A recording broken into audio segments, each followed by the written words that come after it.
Hi everyone, this is Adrian from Audio Excellence. That's Philip, Jay. Hope you guys are all doing well. As a continuing series, because we got in so much used equipment the other day, I thought let's do a retrospective review of some of these items. So today we're going to cover the McIntosh C2200. Actually, before we do that, let me just first of all say we just reached 10,000 subscribers. Thank you very much. Thanks to everybody. Really appreciate that. So anyway, C2200, let me just give you some of the basic specs. Apparently it was made between 2001 to 2008. It retailed for $5,100 US towards the end. It was the first tube preamp that McIntosh introduced 40 years after the last one, which was the C2200, which ended production in 1972. C22, Adrian, not C22, sorry. Did I say 2200? Yeah. Slip. Uses four 12AX7s and four 12AT7 input tubes. Size is 17.5 inches wide by 7.8 inches high and 14 inches deep, and it's 27 pounds. Has phono stage. The phono stage uses two 12AX7s and two 12AT7s, and they only come on when you switch the phono input, which is very cool. It means that if you're not using the phono, the tubes are not being used. Home theater pass-through, which is great. So if you have a home theater system, you can just connect it through that. 6 pairs of outputs, including 3 pairs of balance and 3 pairs of RCA, 4 pairs of balance inputs, 6 pairs of RCA inputs, 7 if you configure the to a line input, headphone output, and remote control. And finally, the most important thing, meters. All right. Okay, so let's see. Who started the last time? Me. All right, so... You. I started the last time. I don't think so. I did. Well, just remember, you're the one always complaining that... That's okay. That's okay. Fine. All right, let's go, Philip. Philip, go ahead. Take it away. So, of course, I have a story. All right. Story time. It's a story. Story time. I bought one of these things way back in the day. You did? I Cool. did. I bought it from Ovation Audio. All right. Because for some reason I wasn't dealing with us Okay. at the time. And I heard it at the store. I loved it.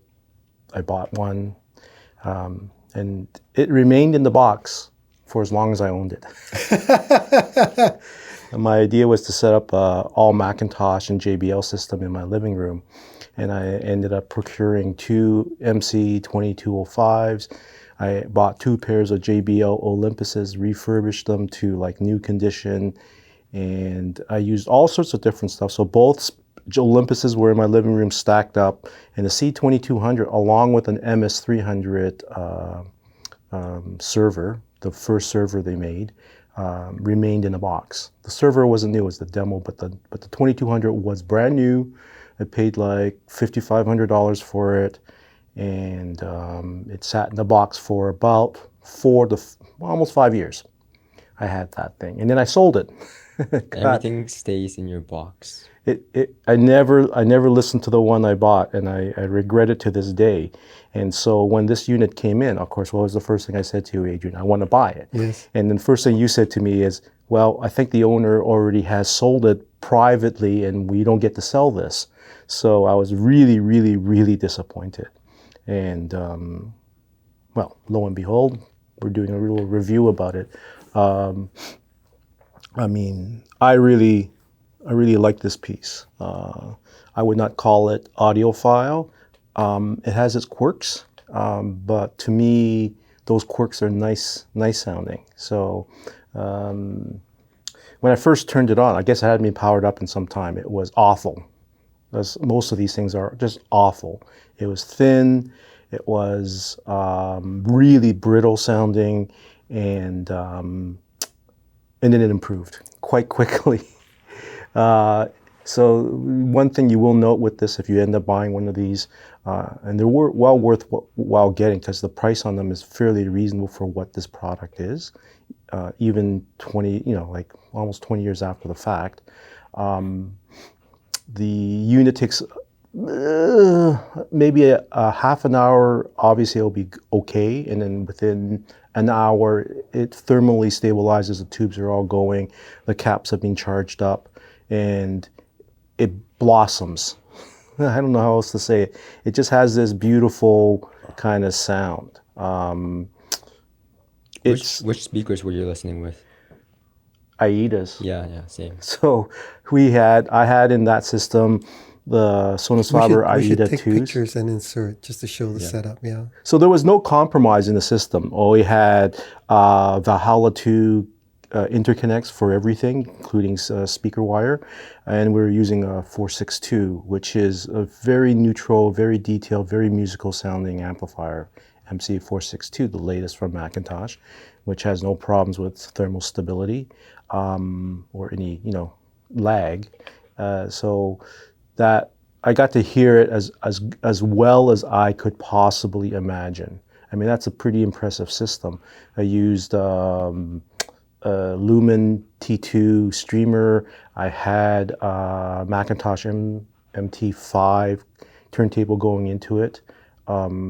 So yeah, I got to hear all of it in the few hours I was left alone with it the other day, and that made up for the fact that I never opened up mine and I had to sell it because, well, I had to sell it, as these things go, right? You keep things too long and suddenly you've gone to something else, and you have this you have this asset, this valuable asset sitting there, and I got quite a good deal back out of it. So it wasn't like I lost a lot of money, but you can always have to give up some of it. But with the McIntosh Mystique, you get a lot of that back, and that's what happened. So should I describe the sound and ruin your experience there, Jay? Sure. Go for it. So this is what I heard. Okay. And this is with everything. So I know lots of reviewers or pundits or whatever, they like to specify the song, but I'm not going to, because I heard this with everything that I put through it. There is this sense of the mid-range. The mid-range is classical tube. Mm-hmm. So it sounds like a tube preamp. And I believe they did some additional voicing in a way that is traditional McIntosh, and that is the bottom end has a bloom to it, almost like a loudness control, which also corresponded in the top range of like above 8,000 hertz, 8,000 above. There was a bit of a peak, so it sounded a little bit brighter than I would normally associate that type of preamp. So talking about the vocal sibilance area?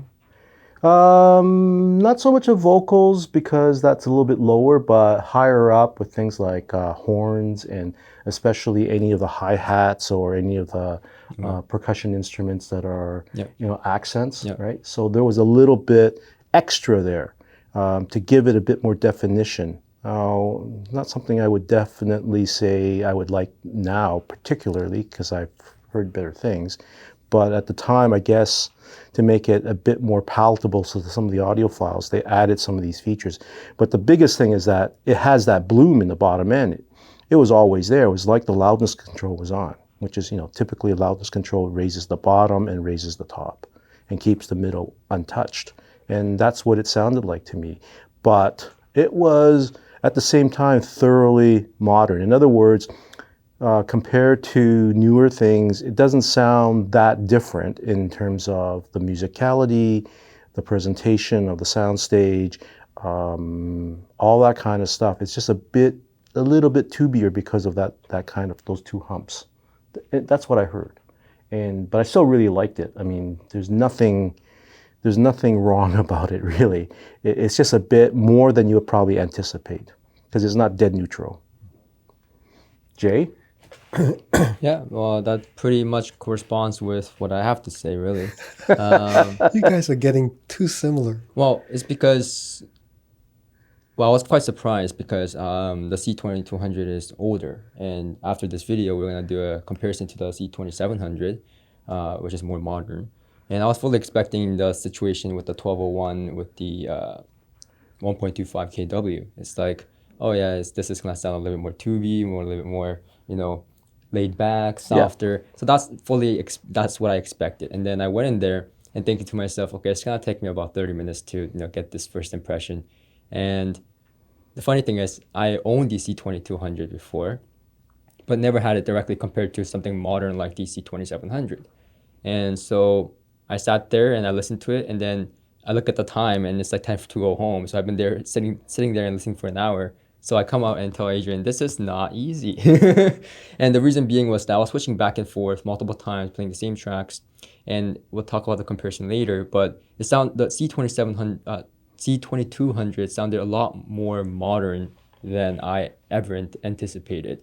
Like Philip had mentioned, the high frequency, the hi-hats had more emphasis than other McIntoshes in that era. And it had that kind of clarity to the sound, more spotlit than it's an amplifier, but like the 1201. So I found that quite interesting. And the MC462, the sound characteristic of the amplifier really amplified the characteristic of the C2200 as well. So overall, it was a very good synergy going on, and it was almost like that thing that you were describing the other day with the 1201. It's like a hugging. Oh sound. yeah. And we were hearing with the top of the line Sonus faber speakers, top of the line, right? Yeah. Yeah. And these are gigantic speakers, so it had that real impact. And I get the mid bass, and we had that mid bass bloom, and that was just like an incredible experience, like physical and visceral impact. That just good word, visceral. Yeah, just like luscious, but at the same time clean. He's been reading the thesaurus. No, he's got one of those dictionary things, word of the day thing. No, I just decided to read the dictionary in the morning. Luminous. Learn a few words. But yeah, it was like a hugging sound, and the impressive thing is that even though it's like a warm, luscious McIntosh like hugging sound with this big sound in the mid bass region, there was clarity. There was that detail, and slight, I guess, sparkle in the. Yeah, there's a bit of a kilohertz sparkle. region, There's an emphasis. Yeah, in that high frequency region, and so the hi-hats were coming out clearly. The ending notes of a guitar was coming out clearly. I mean, I was hearing Chris Jones. What's that track? Chris Jones. What? No. Chris Stapleton? No, Chris Jones. Chris Jones. Mm-hmm. Long Chris After Jones? You're Gone. Not that one. But that one too. Let's do that as an example. Okay, so for those of you that know Chris Jones, comment below. What's that song that goes in the beginning? Anyways, but Long After You're Gone, that's a good one as well. That song's gonna be stuck in my head the whole day. I was playing. I don't like that song. Okay, well, I like it. But anyways, I was playing the. It doesn't sound like music to me. That's why I never play it. All right, but it sounds music to me. And No Sanctuary. Oh, that's the one. Yes, No Sanctuary. Yeah, I don't like See, that. I have to fast forward the song in my mind. I kind of resonate a lot with Chris Jones' lyrics, so especially Long After You're Gone. So that's why I like it. It's music to me. But each to their own, Philip. Long After You're Gone, as an example, or No Sanctuary. I will now crinkle my. That was now you crinkle your bottle to disturb me. That was in such a emotional yet physical experience, because the ending notes, you could hear the ending notes. There was some excitement going on. It was not totally laid back. It was engaging. Like I was there for an hour, and I didn't realize that I was there for an hour. I usually spend different times part of the day or throughout the week when we decide on a topic to listen to it, and not all at once. But I was literally there for an hour, and I did not realize that the hour has passed. And I was playing all these different tracks, but that track, the Chris Jones No Sanctuary, I played like 3 times back and forth from between the C2200 and the C2700. So yeah, that's just what I got from it. Yeah, I would. The guys have done an incredibly good job of summing it up. This preamp, I have not heard it since it was discontinued around 2006. I can tell you when we in an earlier video I talked about how we picked up McIntosh, and at the time I had real reservations because my perception of McIntosh was from the 80s and 90s, where I was collecting those items and I knew those well, and I didn't think that they sounded that great, but I loved what McIntosh stood for, and so I would collect them all.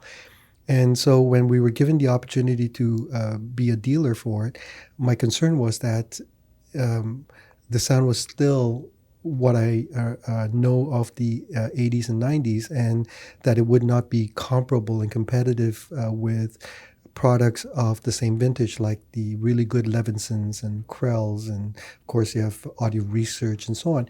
Then when we got our shipment in and we started listening, I was blown away. I remember this by how good it was.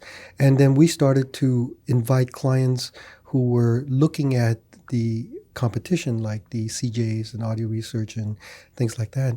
And in some cases, we were able to actually have those units side-by-side comparisons. And people were walking away buying the McIntoshes in huge numbers because not only was it easily comparable, but it was also in many cases less expensive. And then you had the all the other benefits that you get with McIntosh. And then, of course, I completely forgot all about it because you had the new models like the 2300, the 2500s, and so on. So when the 2200 came in, and I came in very early this morning, and I spent quite a bit of time listening to it. When we do the comparisons, I'll tell you a bit of background story, which might be funny. But the 2200 is intensely musical. Just the way that the guys would describe it, not only musical, but it also just draws you in. It just, as Jay was pointing out, time just passes away. Just like Philip was saying, 3-4 hours later, and you're going, wow, it's where did the time go? And the other thing that's wonderful and characteristic about McIntosh is, it played all genres of music, and virtually every recording I played through it. Well, I didn't find myself cringing on bad recordings. When it was a great recording, I reveled in it. When it was a bad recording, you knew that it was a bad recording, but it didn't highlight that it was a bad recording. You just knew it. That's it. There was no microscopic kind of scenario where you thought, "Oh my God, this is not good." And in fact, what's interesting is, well, I'll tell the story later. So to say I'm impressed is an understatement. This thing is now 11, 12 years old from the time that it was discontinued, and it is still every bit as good as anything I can think of today. And then when you think that the used prices are, well, they're very reasonable. Bucks, they're very reasonable. That's crazy. You would buy, a much lower quality, even a used product, which would have depreciated by now. You would buy something of similar price, and it would be much less good than this. And with this unit, the only maintenance things you'll ever have to deal with it is replacing the tubes, and they're very inexpensive because they're small tubes, and maybe the bulbs. And as I understand it, there are all kinds of LEDs that you can buy that you can replace them, and you never have to do that again. I think that's a fantastic buy. It really is. Yeah, it's very, very So, impressive. just as a closing note, my understanding is that, and one of the reasons why I originally purchased it was because, and like you, I had all sorts of other Macintosh from the 70s and the 80s and 90s, and it was never really super great. I love the amplifiers. The amplifiers are always fantastic. I never had a chance to listen to the speakers, the luminaries, which are legendary as well, but certainly I had listened to many of the integrateds, many of the all the solid state stuff, and I always loved the Macintosh tube stuff. And when the C2200 came out, it was as if Macintosh had said, enough is enough. We are a major force. We have really good ideas, and here is our statement piece. And that's essentially what the 2200 was. Yeah, and that's a very interesting point. As a side tangent, as usual. This is supposed to be like a 10-minute video. It'll go on. I think a lot of it has to do with the leadership change. When Charlie Randall essentially took over the CEO role back around 2000, 1999, we're going to be doing a video with him one of these days, and I'll drill into it. I think that's when things really changed.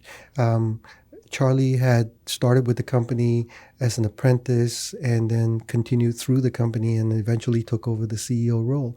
And I think once he did that, he repositioned the company and took it from a company that made decent products, but not necessarily great sounding products, and decided to reassume, if you will, the leadership role that McIntosh had back in the 50s. I mean, if you think about what McIntosh was back in the 50s, right after World War II, they came out with incredible amplifiers that back then didn't exist. They came out with all kinds of patents, powerful amplifiers that had very low distortion that back then tube amps weren't capable of.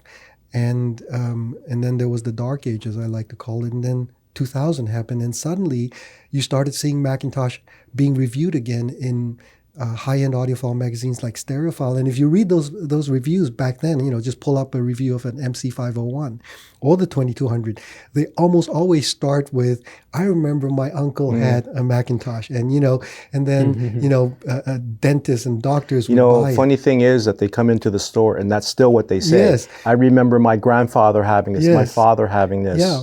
Yes. And it's always that sort of damning with faint praise, that doctors and dentists have him, as if somehow that diminishes it. Well, starting from 2000, the products really took on a whole different level of performance, in my opinion. You started to see products that were easily comparable with products that were highly regarded, but now at a typically lower price than anything that was out there. And it continues to be that way because of the economies of scale and very, very good production economies and so on. So, You know what's funny is if you watch Korean dramas, right? Yes. And there's always this weird story about, there's the term, K-drama, right? Because Yes. it's so cringy. It's like I'm your father type of right? Luke, I'm your Luke, I'm your father, right? So that's typical Korean thing. But usually it's a typical story is a person from a poor family realizes that he's actually a son of a corporate leader, right? Yes. And usually when that happens, the corporate leader family, it lives in a big mansion, and you know what you see in the background? McIntosh or Luxman. Yes. And that's just it. Yeah. My wife is a huge fan of Korean drama. I don't know how she understands. I guess there must be subtitles. It drives me crazy because now when I turn on, the odd time that I get a chance to turn on Netflix, all the suggested movies or TV shows are all Korean, and I never know what else is out there because I don't know what to search for. Yeah. It's all Korean. It drives me crazy. I'm going to create my own profile now. I usually don't watch Korean dramas, but there was this one Korean drama that I don't even remember the name of, but I just watched it because it was about this blind assassinator or something like that. And assassin, and all he did was sit down and listen to music, and that was his days passing. And guess what he had? He had McIntosh. Well, there's a TV series. There's a series. I think it's on Netflix called Bosch. Maybe it's on Amazon. It's Bosch. Right, Bosch. Yeah. In his beautiful, I guess you call it a loft. It's a stilt apartment. house. That's right, gorgeous, absolutely gorgeous. And in the background, there's the McIntosh. He has a 240. He has some nondescript table it's like an speakers, AR. What's those speakers? It's an ohm Walsh. That's what I thought it was. But he's using it in mono. Because the 240 actually outputs in mono. Yeah. So it's an omnidirectional speaker. Do you realize that there's no wires? Oh, yeah. They never have wires. It could be in the floorboards, because remember, the house is on stilts. No, but when you look in the back of the connection, every so often there's a shot. There are no wires. Yeah. But he played that series has great jazz music. I love it. Yeah, he's got 5 records. Even in those Korean movies, when they turn up the volume, sometimes it's the wrong knob because it's a vintage piece, right? Well, that's not the only show with McIntosh. Sherlock has it. Well, there's a show currently called Prodigal Son, and he's a younger gentleman. He's a profiler, and he has this beautiful loft apartment in New York City, and he has a McIntosh, a modern McIntosh preamp that they've jury rigged to say, like, so when you turn it on, it's not actually what happens, but there are other things happening, but it's got the power meters, and so all of that stuff is working, and that's been at least 4 or 5 episodes where he goes to his Macintosh to turn it on. Well, a gentleman recently called me, just before the shutdown, called me. They had just done a film in Toronto, and they were using Macintosh amplifiers. And then after the filming wrapped up, they had to do additional shots. And they called me up and said, look, we don't have the amps anymore. Can we rent some Macintosh from you? I said, sure. So they need a 252 and I think a CD player of some sort. So yeah, it's really cool when we see this in movies. I always point out, look at that, look at that. Remember Friends? They had Martin Logan speakers? Yep. That was cool too. So you know that movie, that Jack Nicholson movie? Which one? The James L. Brooks movie, As Good as It Gets. Oh, yes. So he has a stack of Macintosh. I don't recall seeing Yeah, you come into the apartment, his apartment, and on one side, there's like a huge stack of blue meters. Nice. So that's as good as it gets. Well done. All right. Well, so basically, if you are looking for a used tube preamplifier, something that's reasonable, really well made, and I don't think you'll ever lose your money. You could keep it for 5 years and sell it for basically the same amount of money. Check out the C2200. And by the way, it may not be sold, so it might be available. And well, if that's the case, that's mine. No. I mean, serious. We'll do arm wrestling for it.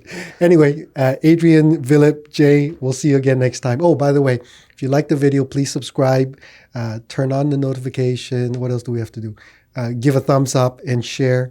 The money we get from YouTube, we match and we donate. So please help. Thanks very much. See you again. Bye-bye.